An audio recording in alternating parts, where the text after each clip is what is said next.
వక్రతుండ మహాకాయ సూర్యకోటి సమప్రభ నిర్విఘ్నం కురు మే దేవ సర్వకార్యేషు సర్వదా. గురుబ్రహ్మా గురుర్విష్ణుః గురుర్దేవో మహేశ్వరః. గురు సాక్షాత్ పరబ్రహ్మ తస్మై శ్రీ గురవే నమః. శరదా శరదాంభోజ వదనా వదనాంబుజే సర్వదా సర్వదాస్మాకం సన్నిధిః సన్నిధిం క్రియాత్. ఓం గం గణపతయే నమః. సద్గురవే నమః. శ్రీ మహాసరస్వత్యై నమః. ఓం శ్రీ సాయిరాం. దిగంబర దిగంబర శ్రీపాదవల్లభ దిగంబర. శ్రీ అక్కల్కోట స్వామి సమర్థ లీలామృతం 36వ అధ్యాయ ప్రారంభం. వినయశీల విద్యాసాగర, గురువునకు సర్వస్వమును అర్పించు అని గురుగీతలో శివుడు పార్వతీదేవికి తెలిపినాడు. గురోరారాధనం కార్యం స్వజీవత్వం నివేదయేత్ అనగా గురువుకు తన జీవత్వాన్నే నివేదనగా అర్పించాలని, స్థూల శరీరమును దానికి ఉన్న అన్ని వనరులే కాకుండా జీవి తనంతాను శ్రీ గురుదేవునికి అర్పించుకుని, నేను సాక్షాత్తు ఆ చైతన్యమూర్తిని, పరమాత్మ స్వరూపిణి అని భావించాలి. ఇదే పరిపూర్ణమైన నివేదన. శ్రీ దత్తతత్వం దిగంబరులైన గురువును శిష్యుడు దిగంబరుడై చేరాలి అని చెబుతుంది. అనగా దిగంబర తత్వ స్వరూపులైన గురువులను శిష్యుడు తన గౌరవ మర్యాదలు, కీర్తి, ప్రతిష్ట, ధనము మున్నగునవన్నీ విసర్జించి దిగంబరుడై చేరి సేవించాలి. శరీరము, మనస్సు, ఆలోచనలను పూర్తిగా గురువునకు సమర్పించి రిక్తహస్తులై చేరినచో గురువు అనుగ్రహం పొందగలడు. ఈ అధ్యాయంలో నీకు మరికొన్ని లీలలను విశదపరచదను, వినుము అని శ్రీ నిత్యానంద యోగి తిరిగి శ్రీ స్వామి లీలలను చెప్పసాగిరి. ఒకరోజు శ్రీ స్వామి షేక్ నూరుద్దీన్ దర్గాలో కూర్చొనియుండగా కొంకణి దేశం అనగా ఉత్తర కర్ణాటక నుండి వచ్చిన దంపతులు శ్రీ స్వామిని సేవించుచున్నారు. వారు సంతానం లేక శ్రీ స్వామి లీలలను విని వారి ఆశీర్వచనంతో సంతానం పొందవచ్చును అని వచ్చినారు. భర్త శ్రీ స్వామికి విసురుతున్నాడు. అతని భార్య ఆయన ప్రక్కన నిలుచున్నది. ఆ సమయంలో ఒక నూనె వర్తకుడు శ్రీ స్వామివారిని దర్శించి తాను అతి పేదవాడనని, అందువలన సంసారాన్ని నడపలేకపోతున్నానని మొరపెట్టుకున్నాడు. అతని భార్య కూడా చనిపోయి చాలా కాలమైనది. అప్పుడు శ్రీ స్వామి ఆ కొంకణ దేశం నుండి వచ్చిన భార్యాభర్తలలో భార్య వైపు చూచి, రింబే, నీవు గత జన్మలో ఈ నూనె వర్తకుని భార్యవు. అతడు నీ భర్త. అప్పుడు నీకు 3 పిల్లలు. వారినందరినీ ఇప్పుడు ఇతనే పోషించుచున్నాడు. చాలా పేదరికంలో ఉన్నాడు. ఇతనిని మీ వెంట తీసుకొని పొండి అని ఆ నూనె వర్తకుని చూపించినారు. రింబే అనే పేరు ఆమె పూర్వజన్మలోనిది. ఆ మాటలు విని ఆమె భర్త ఆశ్చర్యపోయినారు. ఇంతలో శ్రీ స్వామి కృపతో ఆమెకు పూర్వజన్మ స్ఫురణకు వచ్చినది. సిగ్గుతో ఆమె తన గత జన్మలోని భర్తను చూచి తల వంచుకున్నది. ఇంతలో ఆ నూనె వర్తకుని పిల్లలు అక్కడకు చేరినారు. వారందరినీ శ్రీ స్వామి కృపతో ఆమె తమ తల్లిలాగా కనపడసాగినది. వారు ఆమెను చూస్తూనే అమ్మా అంటూ ఆమె చుట్టూ చేరారు.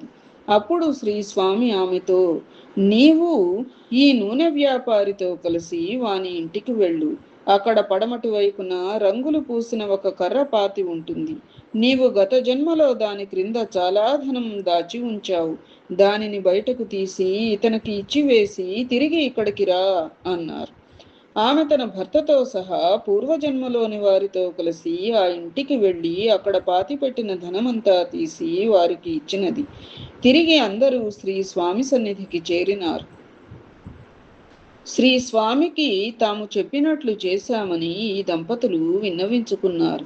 నూనె వర్తకునికి వాని పిల్లలకు ధనం దొరికినది, వారి దారిద్ర్యం తీరినదని సంతోషముతో శ్రీ స్వామికి పాదాభివందనం చేసినారు. శ్రీ స్వామి మహిమతో వారికి పూర్వస్మృతి పోయింది. అంతటా శ్రీ స్వామి ఆ దంపతులను చూచి, ఇహ మీకు పిల్లలు పుడతారు, మీ గ్రామం వెళ్ళండి అని ఆశీర్వదించినారు. వారు వారి గ్రామం చేరినారు. కొంతకాలానికి వారికి పిల్లలు కలిగినారు. వారు శ్రీ స్వామిని నిత్యము స్మరించుకుంటూ ఉండేవారు. ఆ నూనె వర్తకుడు వారి పిల్లలు నిత్యం శ్రీ స్వామిని దర్శించుకొనుచు సుఖముగా జీవించసాగిరి. నలదుర్గంలో శ్రీ స్వామివారి భక్తుడు ఒకడు తహసీల్దార్ ఆఫీసులో గుమాస్తాగా పనిచేస్తూ ఉండేవాడు. అతని పై అధికారి తహసీల్దారు బైరాంజీ పార్సీ మతస్థుడు. అతను ఈ గుమాస్తా ద్వారా శ్రీ స్వామివారి లీలలను తెలుసుకుని స్వామిని విమర్శించసాగాడు. ఒకసారి ఆ గుమాస్తా శ్రీ స్వామివారి దర్శనార్థం వెళ్ళాలి అంటే అతనికి సెలవు మంజూరు చేయలేదు.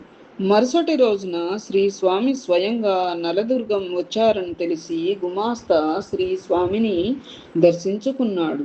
తర్వాత ఆఫీసుకు వెళ్ళినాడు. అతను ఆఫీసుకు ఆలస్యంగా రావటం గురించి తహసీల్దార్ కారణం అడిగాడు. శ్రీ స్వామి సమర్థులు నలదుర్గం వచ్చినారని, వారి దర్శనార్థం వెళ్ళి వస్తున్నానని, అందువలన కొంచెం ఆలస్యం అయినదని క్షమించమన్నాడు. ఆ తహసీల్దార్ మహా కోపంతో శ్రీ స్వామిని తీవ్రముగా విమర్శింపసాగను. అందులకు గుమాస్తా కోపంతో, నేను ఉద్యోగమైనా వదిలివేస్తాను గాని మీరు శ్రీ స్వామిని విమర్శించితే మాత్రం సహించను. ముందు మీరు ఒక్కసారి శ్రీ స్వామిని దర్శించండి, మళ్ళీ మీరిలా మాట్లాడరు అన్నాడు. ఆ తహసీల్దార్ కొంచెం నిదానించి ఆలోచించి, సరే అలాగే వెళదాంరా అని వానిని వెంట తీసుకుని శ్రీ స్వామి దర్శనానికి వచ్చినాడు. స్వామి అతనిని చూస్తూనే అతను చేసిన తప్పుడు పనులన్నీ ఏకరువు పెట్టి, నీ మతం ఇవన్నీ చేయమని చెబుతుందా అని అడిగారు. తహసీల్దారు బైరాంజీ శ్రీ స్వామి సర్వజ్ఞత్వమునకు ఆశ్చర్యపడి తన తప్పులు తెలుసుకుని శ్రీ స్వామిని క్షమాపణలు వేడినాడు. అతడు శ్రీ స్వామిని నలదుర్గంలో ఉన్నన్ని రోజులు ఆఫీసు మూసివేసి అహర్నిశలు శ్రీ స్వామి సంకీర్తనలో నిమగ్నమైనాడు. క్రమంగా శ్రీ స్వామికి అత్యంత ప్రీతికరమైన భక్తుడైనాడు. విద్యాసాగర, శ్రీ స్వామి సమర్థులను ప్రత్యక్షముగా చేరి సేవించిన వారే కాక పరోక్షముగా వారి చిత్రపటమును భక్తి శ్రద్ధలతో పూజించి సేవించి శ్రీ స్వామివారి అనుగ్రహమునకు పాత్రులైన వారును కలరు. దీని ద్వారా శ్రీ స్వామివారు తమకును తమ చిత్రపటమునకును భేదము లేదని భక్తుల యందు విశ్వాసం కలిగించినారు. డాక్టర్ వామన గోపాల్ బొంబాయిలో నివసిస్తుండేవారు. ఆయన మూలికా వైద్యం కూడా చేసేవారు. ఔషధముల గుణ దోషాలు బాగుగా తెలిసినవాడు. ఆయన సర్పగంధి అనే వనమూలికతో సరసపఠిల్లా అనే ఔషధాన్ని స్వయంగా తయారు చేసినాడు. దీనిని రక్తపోటు తగ్గించడానికి నేటికి వాడుతున్నారు. డాక్టర్ వామన గోపాల్ శ్రీ స్వామి సమర్థుల లీలలను గురించి విని వారి యందు విశ్వాసం కలిగి శ్రీ స్వామివారి చిత్రపటమును తన పూజామందిరమున పెట్టుకుని అత్యంత భక్తి శ్రద్ధలతో నిత్యం పూజిస్తుండేవారు. తన భక్తి గౌరవములను చూపుటకు తన తృప్తి కోసం ఆయా కాలాలలో లభించే రకరకములైన పండ్లను బంగీ ద్వారా శ్రీ స్వామివారికి పంపుతూ ఉండేవాడు. ఒకసారి ఆయన దానిమ్మ పండ్లు కొన్నింటిని పార్సిల్ ద్వారా పంపినాడు. ఆ తరువాత 3 రోజులకు ఆయన శ్రీ స్వామివారిని ధ్యానించుచుండగా ఒక దృశ్యం కనపడింది. ఒక స్త్రీ పార్సిల్ విప్పి అందు నుండి దానిమ్మ పండ్లు తీసి ఒలిచి శ్రీ స్వామివారికి స్వయముగా తినిపించుచుండగా స్వామివారు వాటిని ఆనందముతో తినుచున్నట్లు దృశ్యం కనిపించెను. శ్రీ స్వామివారు తాను పంపిన నైవేద్యమును స్వీకరించినట్లుగా ఆ డాక్టర్ గారు మనస్సులో భావించి చాలా పరవశుడైనాడు.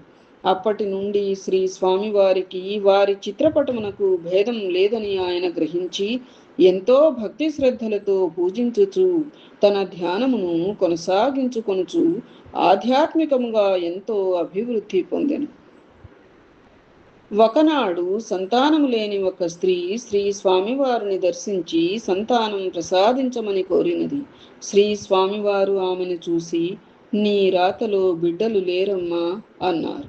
కానీ ఆమె ఎంతో భక్తితో ఆశ వదలక శ్రీ స్వామిని సేవిస్తూ స్వామివారి అనుగ్రహమునకై అక్కడే ఉన్నది.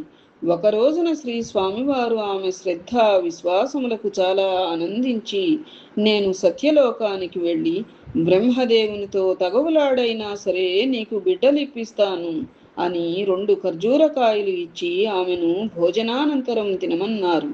ఆమె ఎంతో సంతోషించి ఇంటికెళ్ళి ఆ 2 ఖర్జూరాలను గూట్లో పెట్టి స్నానం చేసిన పిదప వాటి సంగతి మర్చిపోయింది. ఆ మరుసటి దినమున గుర్తుకు వచ్చి వాటి కోసం వెతుకగా ఆ గూట్లో 2 కోడిగుడ్లు ఉన్నవి. తన పొరపాటుకు ఎంతో విచారించి వాటిని తీసుకుని శ్రీ స్వామిని దర్శించి తనను క్షమింపమని వేడుకున్నది. శ్రీ స్వామి, నీకు పూర్ణాయువు గల 2 బిడ్డలనిచ్చాను, నన్నింక బాధించకు అని కోపంగా పలికిరి. ఆ మాటలకు ఆమె ఒక్కసారిగా కుప్పకూలి పడిపోయినది. అప్పుడు శ్రీ స్వామి తమ అమృత దృష్టిని ప్రసరింపచేసి ఆమెకు మళ్ళీ ప్రసాదం ఇచ్చి వెంటనే తినమన్నారు. కొంతకాలమునకు ఆమెకు ఒక పుత్రుడు జన్మించెను. ఆమె జీవితమంతా శ్రీ స్వామిని అత్యంత భక్తి శ్రద్ధలతో పూజించెడిది. శ్రీ స్వామి సమర్థులు కరుణాసముద్రులు. తన భక్తులు చేసిన పొరపాట్లను తిరిగి తానే క్షమించి అనుగ్రహించేటువంటి దయామయులు. స్వామి సమర్థ, స్వామి సమర్థ, అక్కల్కోటవాస స్వామి సమర్థ.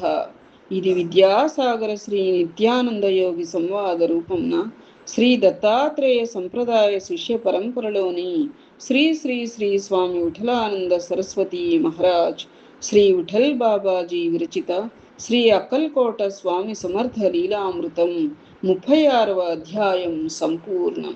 ఏతత్ ఫలం సర్వం సద్గురుచరణారవిందార్పణమస్తు. సద్గురవే నమః. శ్రీమాత్రే నమః. ఓం ద్రాం దత్తాత్రేయాయ నమః. శుభం భూయాత్.